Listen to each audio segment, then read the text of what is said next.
नमस्कार। आज हम जो सीरीज़ हमने चालू की है पिछले जन्म का रहस्य, राज पिछले जन्म का, उसका हम चौथा भाग स्टार्ट करते हैं। और इस चौथे भाग में हम जानेंगे 84 लाख योनियों का चक्र का शास्त्रों में क्या वर्णन है। तो गुरुजी कृपया करके हमारा मार्गदर्शन। धन्यवाद। जय सीताराम। देखिए, 84 लाख योनियों के बारे में सभी सुनते आए हैं, लेकिन सटीक जानकारी न होने की वजह से लोग कभी कभी इसके बारे में भ्रम की भी स्थिति रहती है। आइए अब हम बात करते हैं 84 लाख योनियों में। 84 लाख में से 30 लाख बार वृक्ष की योनि में जन्म होता है। 84 में से कितने लाख बार? 30 लाख। 30 लाख बार जो अलग अलग वृक्ष, झाड़ों के पत्तों के जो योनियां हैं उसमें होती हैं। और इस योनि में सर्वाधिक कष्ट होता है। धूप, ताप, आंधी, वर्षा आदि में बहुत शाखा तक टूट जाता है। शीतल काल में, पतझड़ में सारे पत्ता पत्ता तक झड़ जाता है और लोग कुल्हाड़ी से काटते भी हैं। कोई चलते चलते उसको ऐसे तोड़ लेता है, ऐसे मड़ोड़ लेता है, उसको बहुत कष्ट होता है। उसके बाद जलचर प्राणियों के रूप में 9 लाख बार जन्म होता है। हाथ और पैरों से रहित देह और मस्तक, सड़ा गला मांस ही खाने को मिलता है। एक दूसरे का मांस खा करके जीवन की रक्षा करते हैं। उसके बाद कृमि योनि में 10 लाख बार जन्म लेना पड़ता है, अलग अलग कीटाणुओं के रूप में। और फिर 11 लाख बार पक्षी योनि में जन्म लेता है। वृक्ष ही आश्रय स्थान होते हैं पक्षियों के। फिर जोंक, कीड़े मकोड़े, सड़ा गला जो कुछ भी मिल जाए वही खा करके उदर पूर्ति करना पड़ता है। स्वयं भूखे रहकर संतान को खिलाते हैं, और जब संतान उड़ना सीख जाता है तब पीछे मुड़कर भी नहीं देखता। काक और शकुनी का जन्म इनमें से ज्यादा लंबा होता है। उसके बाद 20 लाख बार पशु योनि, वहां भी अनेक प्रकार के कष्ट मिलते हैं। अपने से बड़े हिंसक और बलवान पशु सदा ही पीड़ा पहुंचाते रहते हैं कमजोर पशुओं को। भय के कारण पर्वत और कंदराओं में छुप करके रहना पड़ता है। एक दूसरे को मारकर खा जाना, कोई केवल घास खा करके ही जीते हैं, किंतु किन्हीं को हल खींचना, गाड़ी खींचना आदि कष्ट साध्य कार्य भी करने पड़ते हैं। रोग शोक आदि होने पर कुछ बता भी नहीं सकते हैं। सदा मल मूत्र आदि में ही रहना पड़ता है। गौ का शरीर समस्त पशु योनियों में श्रेष्ठ एवं अंतिम माना गया है। तत्पश्चात 4 लाख बार मानव योनि में उत्पन्न होता है।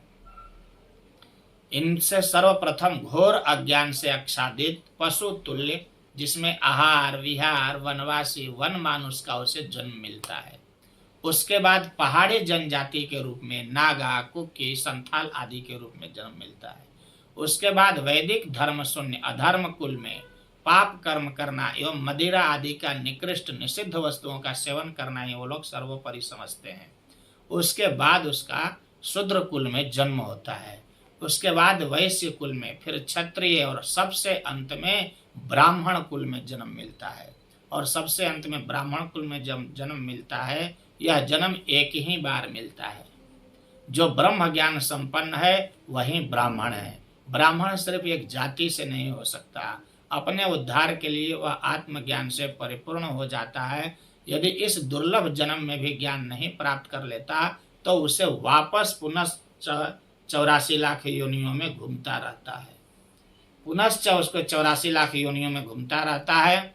भगवत शरणागति के अलावा कोई और सरल उपाय नहीं है। यह मानव जीवन बहुत ही दुर्लभ है। बहुत लंबा सफर तय करके ही यहाँ तक हम पहुँचे हैं। अतः अपने मानव जीवन को सार्थक बनाइए। भगवान के बताए हुए सत्य मार्ग पे चलिए। अपने से किसी को कष्ट हो ऐसा कोई आपका व्यवहार नहीं होना चाहिए। अपने जाति कुल खानदान के विपरीत कभी भी कोई आचरण नहीं करना चाहिए, जिसके आपके कुकर्म के कारण आपके परिवार को, आपके माता पिता को, आपके बाल बच्चों को, आपके पति को कुछ अनुचित लोगों के सामने भी सिर झुकाना पड़े। ऐसा कोई भी कर्म आपके द्वारा नहीं होना चाहिए। भगवान का शंकराचार्य जी ने लिखा है